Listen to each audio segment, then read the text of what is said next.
Meus irmãos, eu quero convidar você a abrir a sua Bíblia em Mateus capítulo 9, verso 35.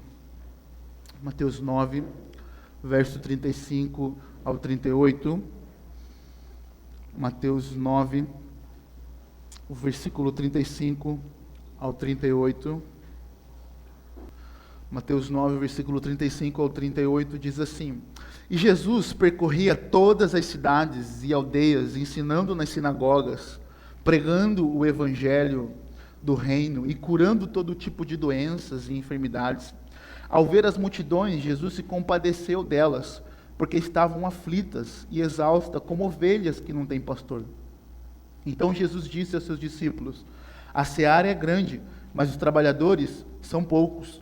Por isso, peçam ao Senhor da seara que mande trabalhadores para a sua seara.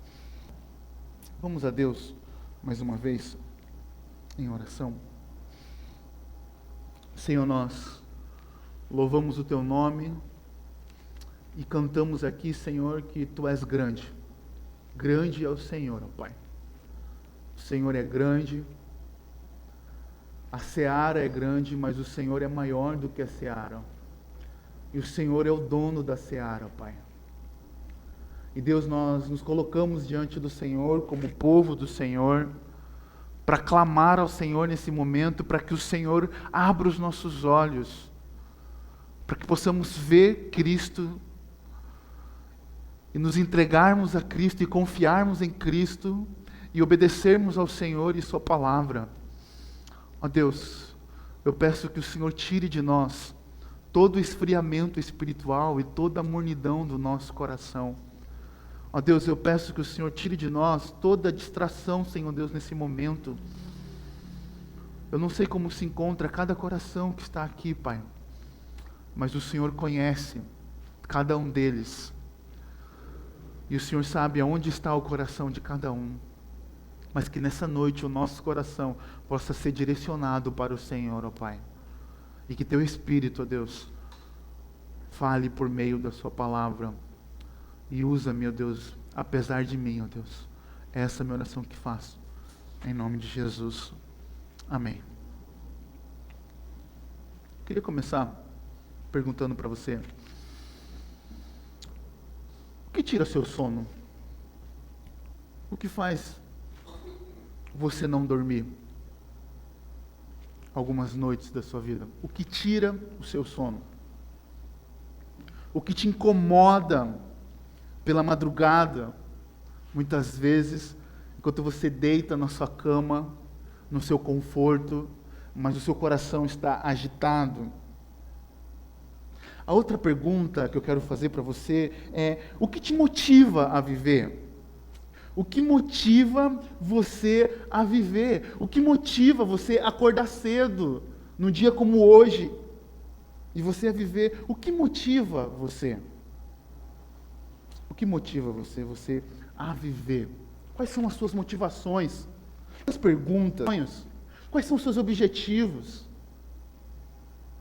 Essas perguntas nos levam a esse texto que nós estamos lendo.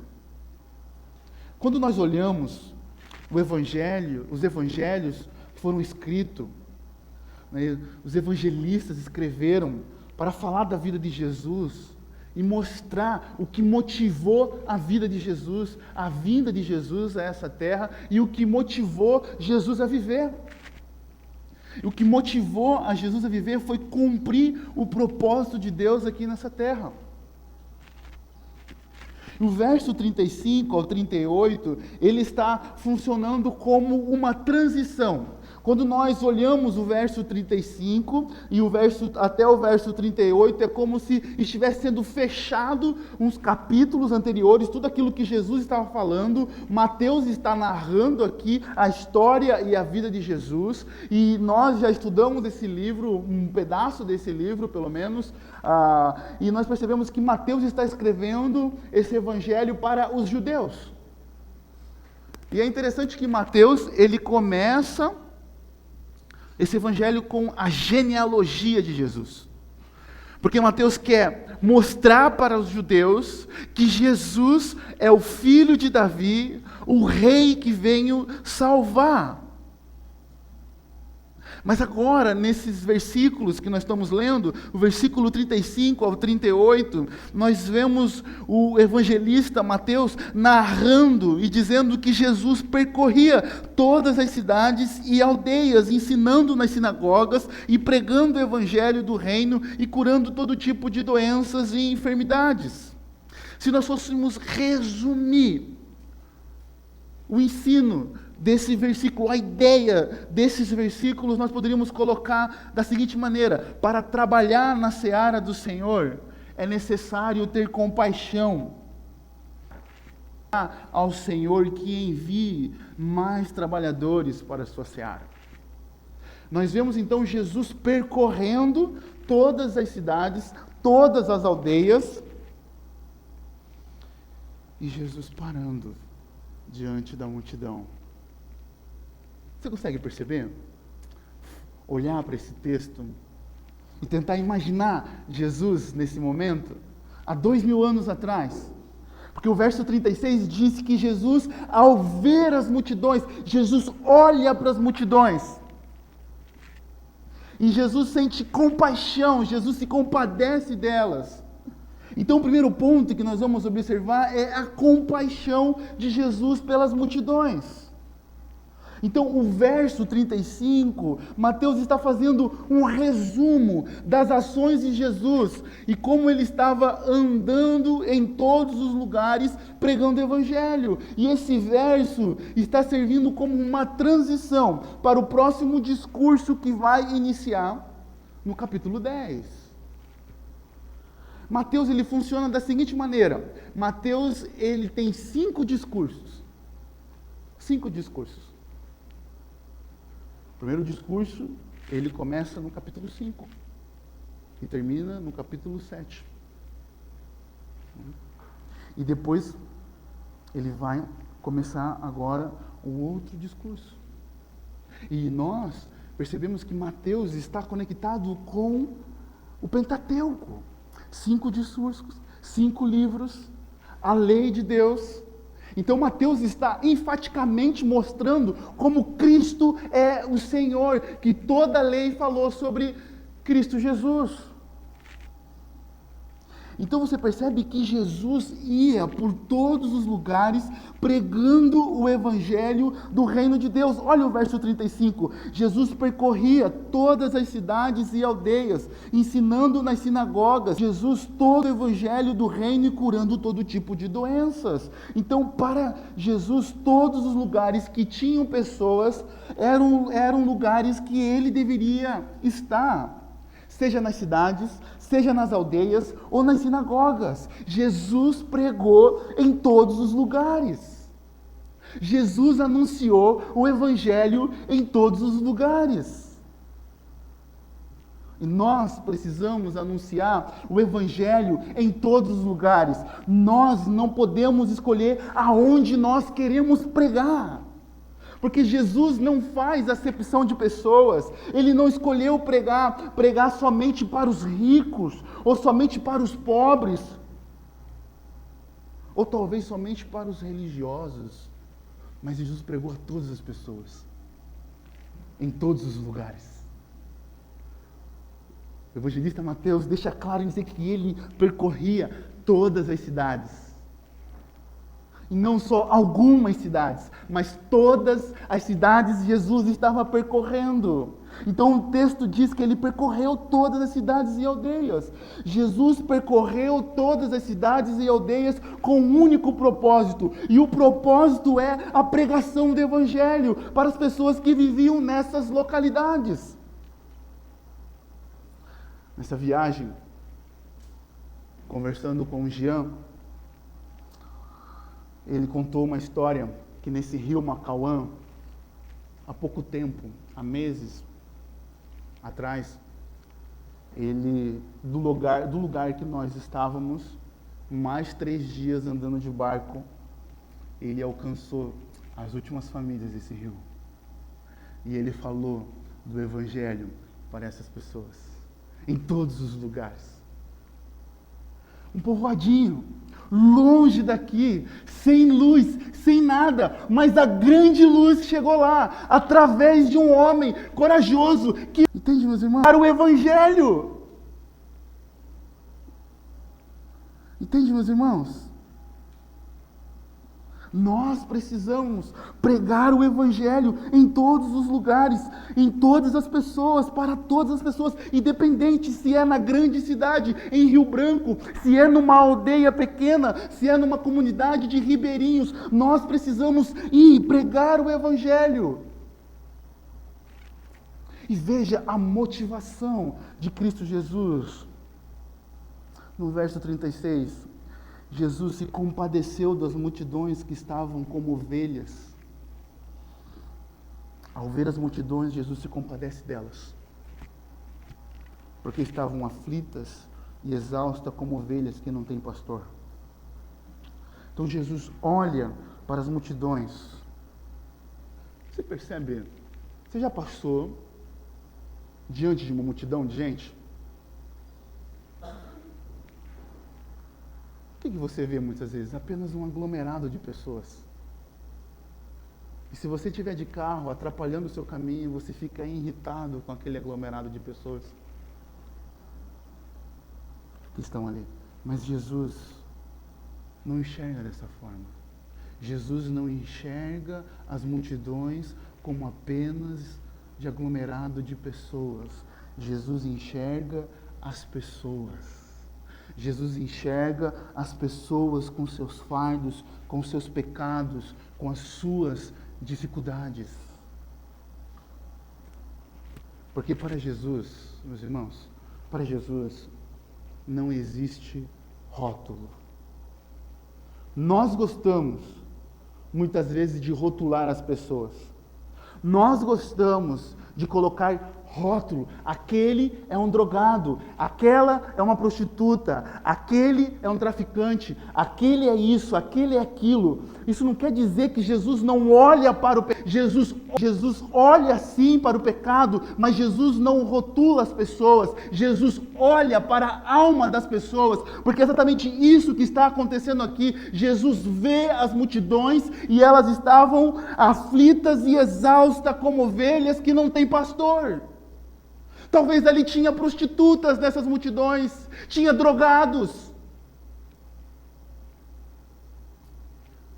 Mas ele olha como elas estão cansadas por causa da vida do pecado. Veja, no capítulo 9, se você olhar, observar o capítulo 9 rapidamente, nós vemos Jesus curando um paralítico. Depois Jesus está chamando Mateus para segui-lo. E depois Jesus ele está na mesa sentado, se alimentando com publicanos e pecadores, quebrando todo o paradigma da religiosidade. Depois Jesus cura uma mulher que estava sofrendo de hemorragia por 12 anos. Depois Jesus ressuscita a filha de Jairo, que estava morta. Depois Jesus cura 2 cegos. Depois Jesus expulsa um demônio de um demoniado. Então veja como que Jesus enxerga as pessoas e os seus estados espirituais. Jesus não está enxergando os rótulos dessas pessoas. Jesus não está enxergando como elas estão de forma simplesmente fisicamente, como elas estão vestidas. Jesus está enxergando as pessoas. E o que falta para nós é enxergar como Jesus enxerga. Veja, ao ver as multidões, Jesus olha para as pessoas. Veja que Jesus compara as multidões como ovelhas aflitas, exaustas, que essas pessoas e sem pastor.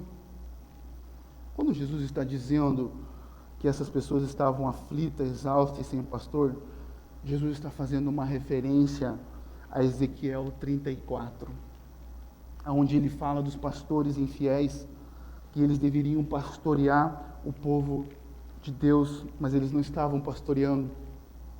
Ezequiel 34 diz assim, vocês comem a gordura vestem da lã e matam as melhores ovelhas para comer, mas não apacentam o rebanho.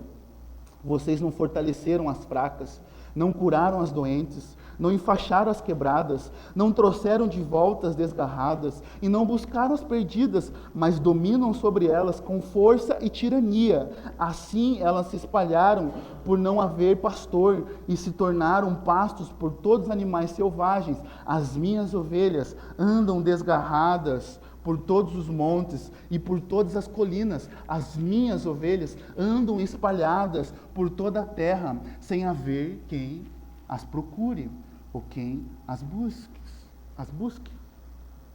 Vejam, diziam que Israel sem Moisés, Israel sem um rei, era um povo que não tinha pastor. Era um povo que não tinha pastor. Então veja que Jesus deixa implícito que esses que haviam sido comissionados para apacentar Israel, os líderes religiosos, não estavam cumprindo o seu papel. Mas a profecia de Ezequiel 34, ela não para aí. No verso 11, ele diz assim que por assim diz o Senhor: eis que eu mesmo procurarei as minhas ovelhas e as buscarei. Então Deus se torna o pastor. Deus promete que se tornaria o pastor das ovelhas perdidas. E veja que ele diz no verso 11, o verso 12 ele diz: mas como pastor busca o seu rebanho, e eu, as ovelhas dispersas, assim buscarei as minhas ovelhas, e eu as livrarei de todos os lugares por onde forem espalhadas no dia de nuvens e densas trevas. Vou tirá-la dos meios dos povos, e as congregarei dos diversos países, e as trarei de volta à sua terra. Vou apacentá-las nos montes de Israel, junto às correntes de água, em todos os lugares habitados da terra.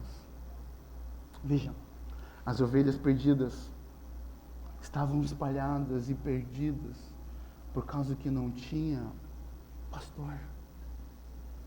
Mas o próprio Deus se tornou um pastor.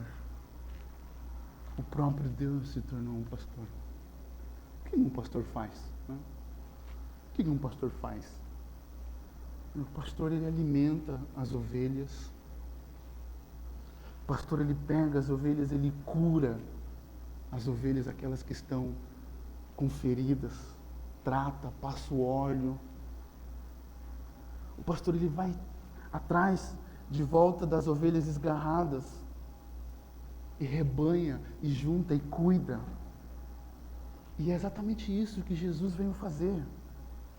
Foi exatamente isso que Jesus veio fazer.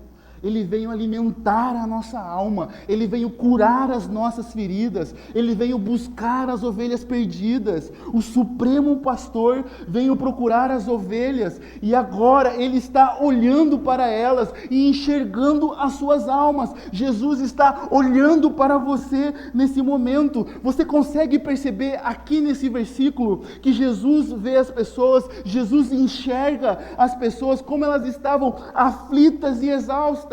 E isso é importante ressaltar, porque somente Jesus enxerga o mais profundo das almas das pessoas. Somente Jesus enxerga como está o seu coração, como está a sua alma.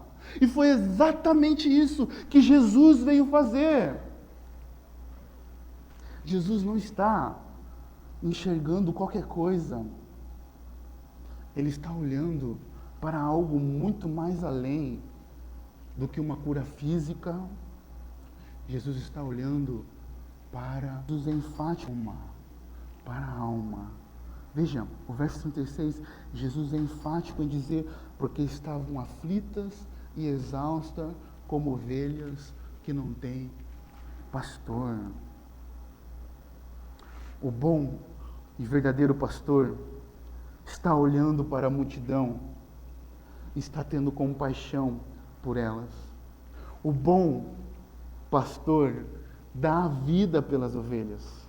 E exatamente isso que Cristo fez, a compaixão de Cristo ele agiu indo para a cruz, para morrer por causa dos nossos pecados, ele deu a sua vida por causa de nós, e ele é o único que pode apacentar as nossas almas da forma mais profunda que nós precisamos, por isso nós podemos ir a ele. Cristo nos trata como ovelhas desamparadas e incapazes de nos salvar, incapazes de fugir dos perigos, incapazes de sozinhos sairmos da nossa aflição que nos encontramos. Nós somos incapazes. Você é incapaz de sair do buraco que você está. Você é incapaz de se libertar da angústia que você está. Você é incapaz de sair do pecado que você vive. Por isso nós precisamos de Cristo, o nosso Salvador. Por isso que nós temos que ir até Ele. Por isso Ele continua olhando para nós. E Ele continua olhando para você. Você não é apenas mais um número no meio da multidão. Você foi criado por Deus. E hoje você pode receber descanso na sua alma.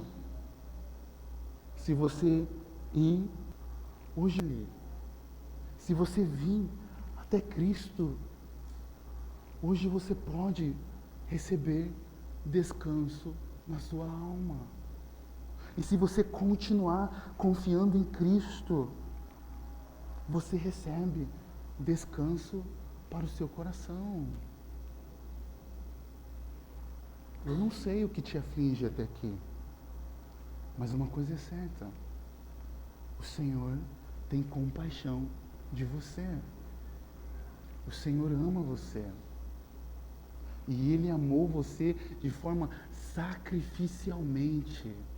Por isso que o apóstolo Paulo vai dizer em Romanos 5,8 que Deus prova o seu amor para conosco pelo fato de Cristo ter morrido por nós quando ainda éramos pecadores.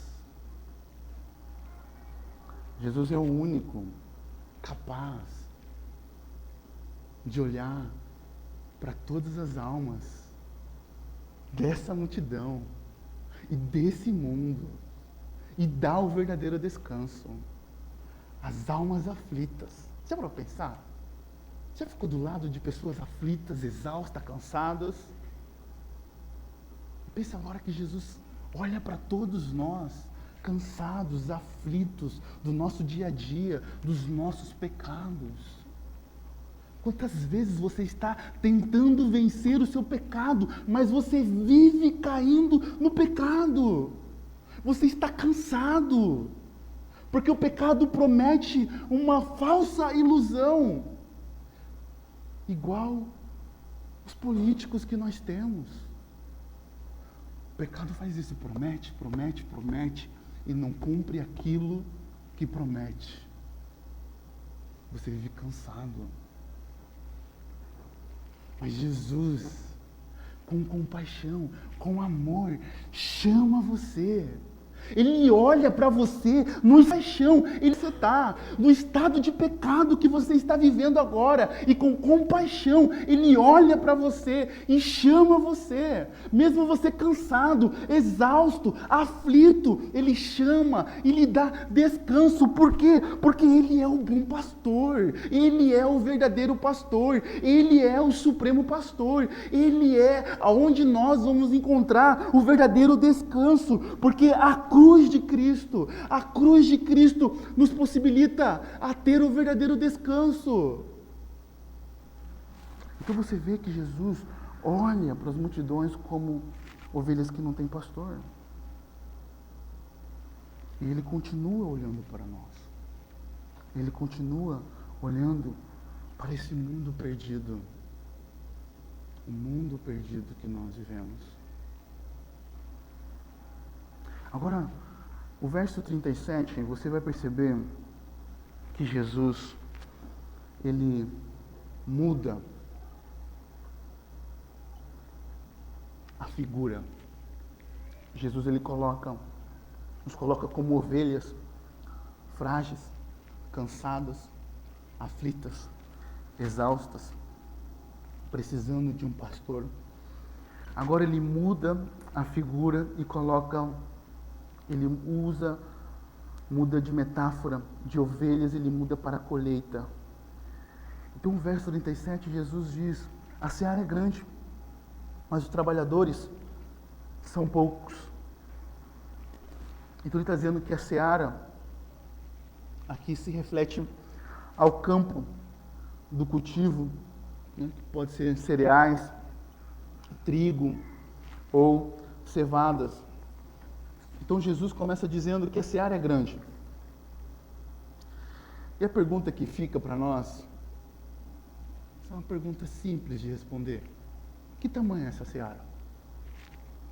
Que tamanho do mundo a seara? Jesus está dizendo: a seara é grande. A seara é do tamanho do mundo. É do tamanho do mundo. Jesus diz: a seara é grande, mas os trabalhadores são poucos. Será que Jesus está falando que a seara é grande, mas os trabalhadores são poucos, num tom de ele ser incapaz de fazer a sua obra acontecer? Não, é claro que não. Porque se Jesus quisesse salvar todo mundo e fizesse num estalar de dedo, ele salvaria agora todo mundo e Jesus não precisa de nós. Deus não precisa de nós para salvar as pessoas. Mas o que Jesus está fazendo aqui é o tom que Jesus está nos chamando a sermos cooperadores com Ele na sua seara. Jesus está nos chamando para ter o privilégio de trabalharmos nessa seara que é grande. Esse foi o meio que Deus escolheu para salvar as pessoas. Então a seara é grande e os trabalhadores são poucos. Ele está dizendo assim, Jesus está dizendo: olha, está vendo toda essa multidão, está vendo todo esse campo, é grande. Mas Jesus não está dizendo como um coitado, mas Jesus está chamando aqueles discípulos para cooperar com Ele na grande comissão, no compartilhar o Evangelho. Mas sabe, algo que acontece no meio do povo de Deus, muitas vezes, é que nós gostamos de enxergar os defeitos, os erros e pouco trabalhamos. Esses dias, assistindo entrevista, como já falei para os irmãos, eu gosto muito de assistir coletiva de treinadores. Acabou o jogo, eu assisto coletiva de treinadores, porque eu gosto e tem muita sabedoria ali. Esportes, e Renato Gaúcho, ele falou que os repórteres, muitos deles eram engenheiro de obra construída. Você já viu engenheiro de obra construída? Depois que a obra está pronta, a pessoa chega e começa a colocar um monte de defeito. O engenheiro de obra construída é aquele que viu a coisa acontecer, mas depois ele chega ali e começa a dar o palpite e dizer aonde está errado, o que foi feito. É exatamente isso que acontece no meio do povo de Deus muitas vezes. Nós temos engenheiros de obras construídas.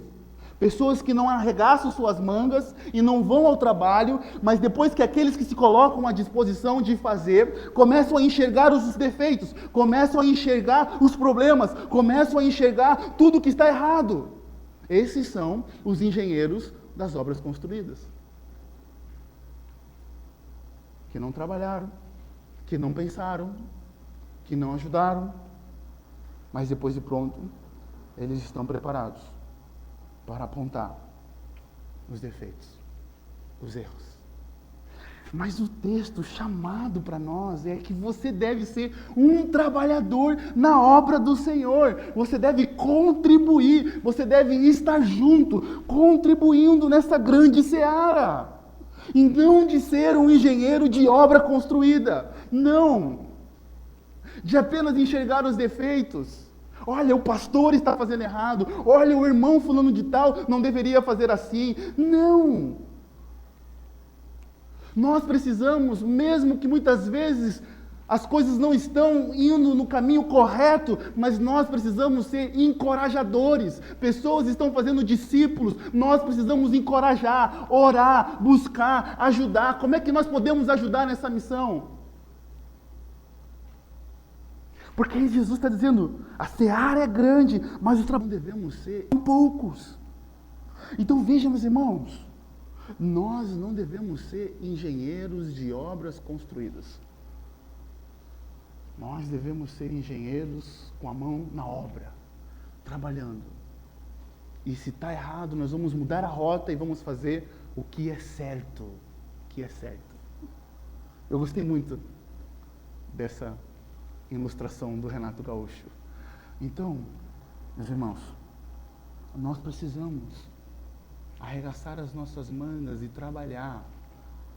Porque, observe, meus irmãos, como é que Jesus está falando aqui? Como é que Jesus está fazendo aqui? Olha para o verso 37. Jesus está dizendo, a seara é grande. A seara é grande, mas os trabalhadores são poucos. Veja que Jesus está usando, a palavra que ele está usando aqui é trabalhadores. Então, fazer a obra do Senhor é lugar de trabalhar, porque na obra do Senhor não existe espaço para preguiçoso. Na obra do Senhor não existe espaço para preguiçoso. É um trabalho. Evangelizar é um trabalho, discipular é um trabalho, pregar é um trabalho, aconselhar é um trabalho. Nós precisamos nos mover, meus irmãos. E Jesus está chamando você para trabalhar nessa grande obra, eu e você. Para sermos trabalhadores do melhor trabalho que nós poderíamos trabalhar. Precisamos, meus irmãos, enxergar a grande seara que está à nossa frente. Nós não podemos, meus irmãos, de verdade, graças a Deus, isso aqui não acontece na nossa igreja. Até pelo menos, eu não sei, nos meus ouvidos nunca chegaram nada. Mas nós não podemos ser pessoas que se a pessoa reclamam e não faz nada. Não. Nós temos que ser pessoas que enxergamos os problemas e arrumamos os problemas. Porque se você enxerga o problema, você tem a solução para o problema. Você é a solução para o problema. O seu trabalho, o seu tempo é a solução para o problema. E não só nos apontarmos os problemas. Porque existe trabalho na seara do Senhor. Existe trabalho na nossa igreja. Existe trabalho no campo acriano. Existe trabalho no mundo inteiro para nós irmos trabalhar e pregarmos o Evangelho. Agora você percebe que Jesus vai no versículo 38, que ele encoraja os discípulos a orarem. Olha que interessante. Ele diz, por isso peçam ao Senhor da seara que mande trabalhadores para a sua seara. Então nós devemos orar ao Senhor que envie trabalhadores para a sua seara. Veja, Jesus se compadece das multidões, as enxerga como ovelhas que não têm pastor. Jesus diz, a seara é grande, os trabalhadores são poucos. E diante de tamanha necessidade, Jesus manda os discípulos orar ao Senhor, pedindo por trabalhadores. Jesus ensina algo poderoso para os discípulos aqui. Que a obra de Deus, ela é realizada por meio da oração. A obra de Deus é realizada por meio da oração. A seara tem um dono, e esse dono é o Senhor. E nós devemos orar para o dono da seara que mande mais trabalhadores. Nós devemos orar para o dono da seara que mande mais trabalhadores. Você percebe aqui, o que você percebe aqui? É que nós devemos estar constantes e entre as nações de Deus, para que o trabalho avance na igreja e entre as nações. Nós precisamos orar.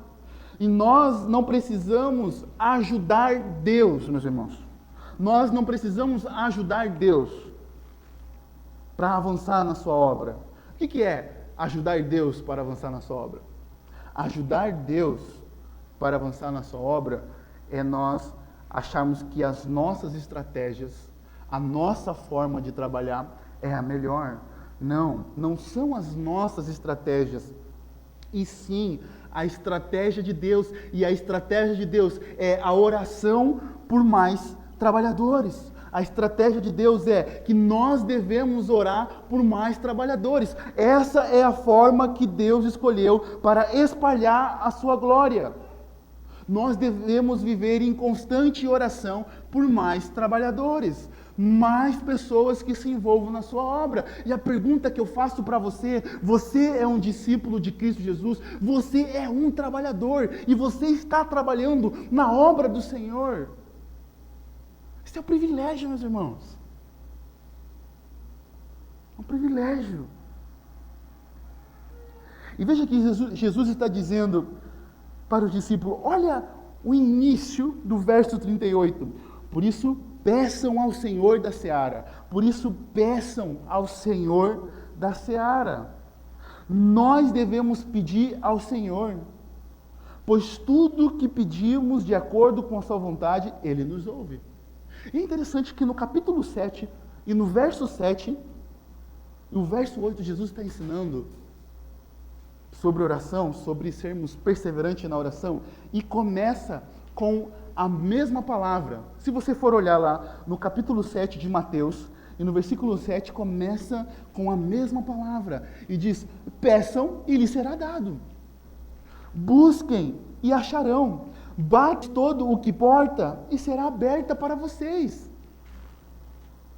Pois todo o que pede recebe, o que busca encontra, e quem bate a porta será aberta. Veja, a oração é o primeiro passo para o nosso comissionamento de ir pelo mundo pregando o Evangelho.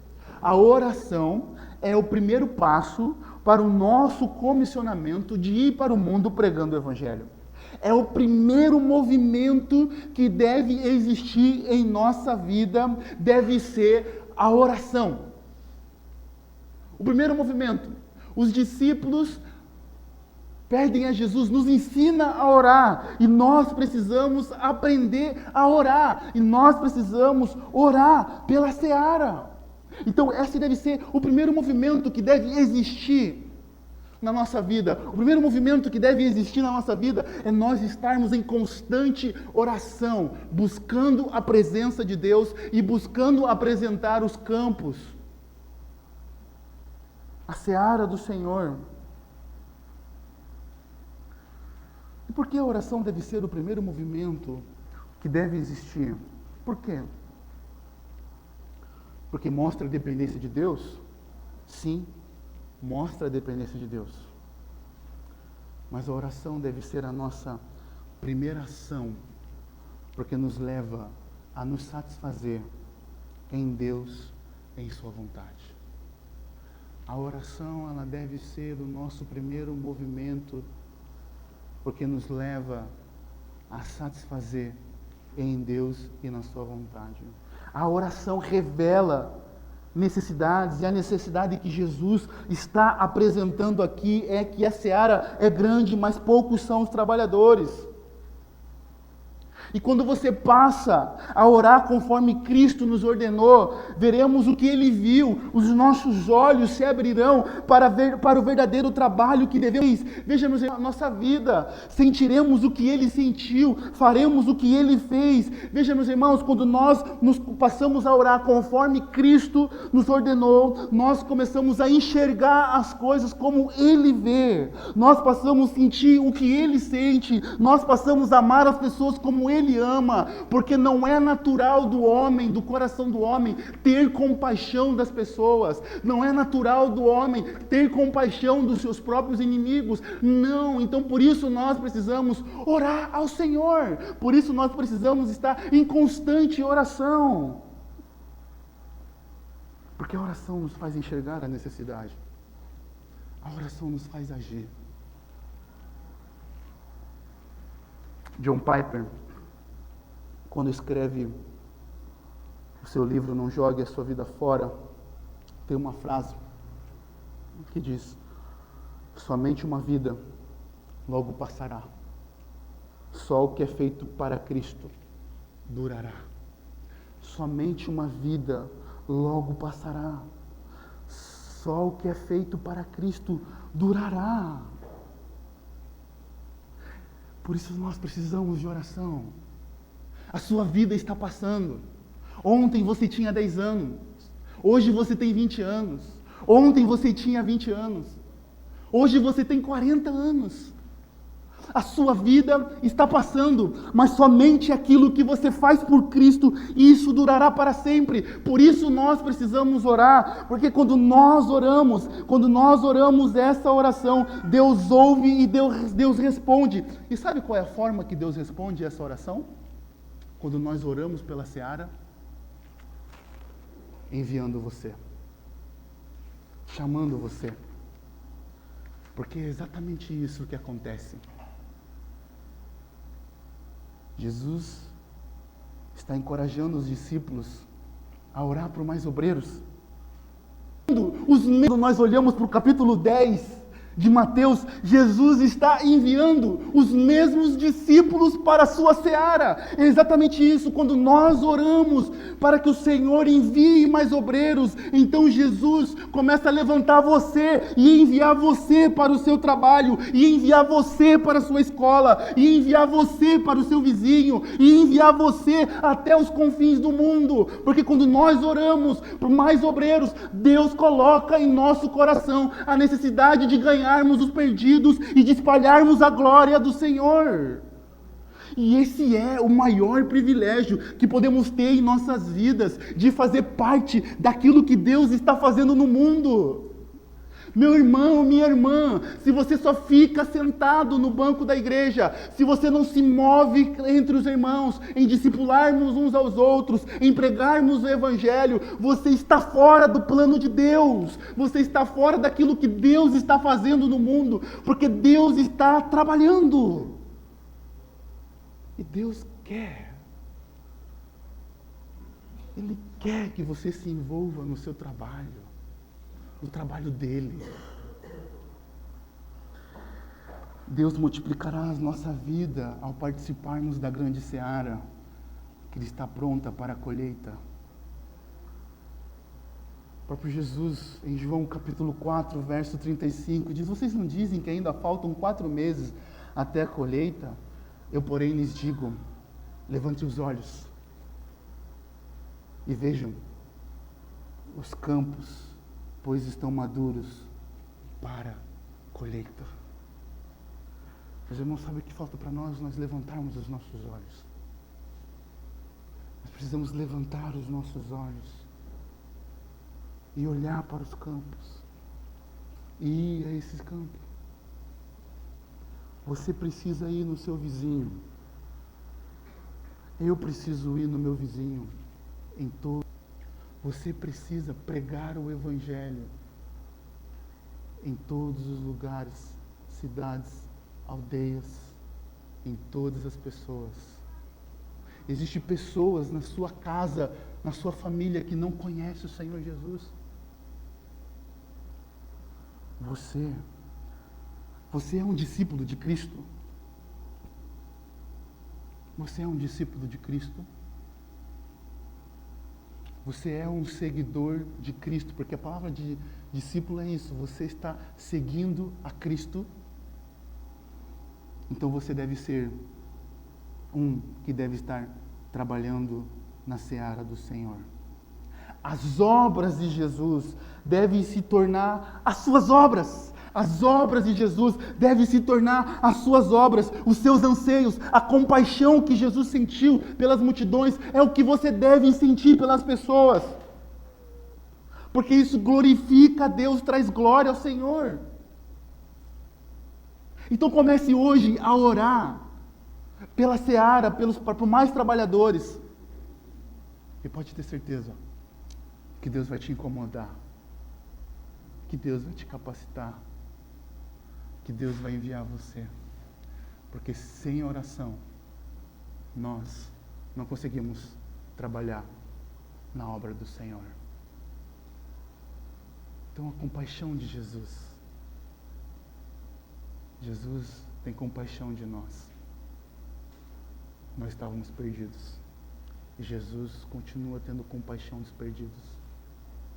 E nós somos a resposta para os perdidos com o Evangelho do nosso Senhor Jesus. Eu quero encorajar você nessa noite, meu irmão, minha irmã, a se envolver nesse trabalho. Se envolva. Comece a igreja local e buscando a presença do Senhor. E se envolvendo na sua igreja local. E se envolvendo no seu lugar de trabalho. Na sua escola, na sua faculdade. Que Deus quer usar a sua vida, porque a seara é grande. Poucos são os trabalhadores. Amém? Vamos orar.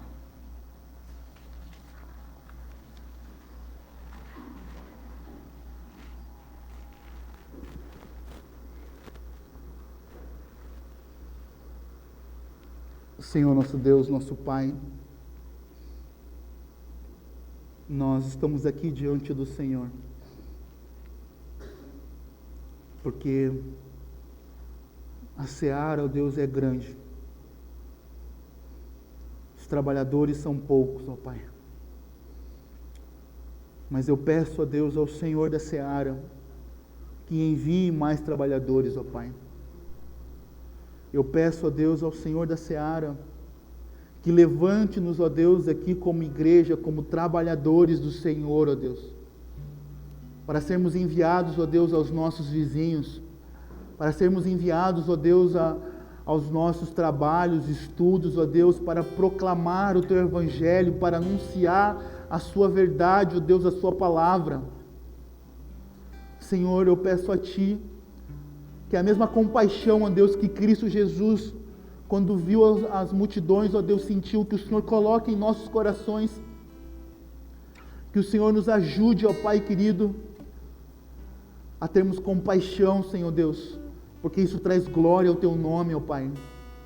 E nós queremos pedir, Senhor Deus, que o Senhor levante trabalhadores, que o Senhor sustente os trabalhadores que já estão no campo, ó Deus, missionário. Nós queremos orar nesse momento apresentando a vida do Jean, Senhor. Nós queremos, Pai, Te pedir, Senhor Deus, que ele, Pai, continue firme e constante, ó Deus, buscando a Sua presença. Deus, eu Te pedindo, ó Deus, pedindo que o Senhor fortaleça ele, a sua família, a sua casa. Deus, eu oro Te pedindo, ó Deus, pelos nossos missionários aqui da Convenção Batista Acreana. Eu oro para que eles sejam fortalecidos no Senhor, ó Pai. Eu oro, Senhor Deus, para que nós, como igreja, povo do Senhor, possamos, ó Deus, Pai, arregaçar as nossas mangas e trabalharmos na obra do Senhor, ó Deus. Pai, discipulando um ao outro, cuidando um do outro, Pai.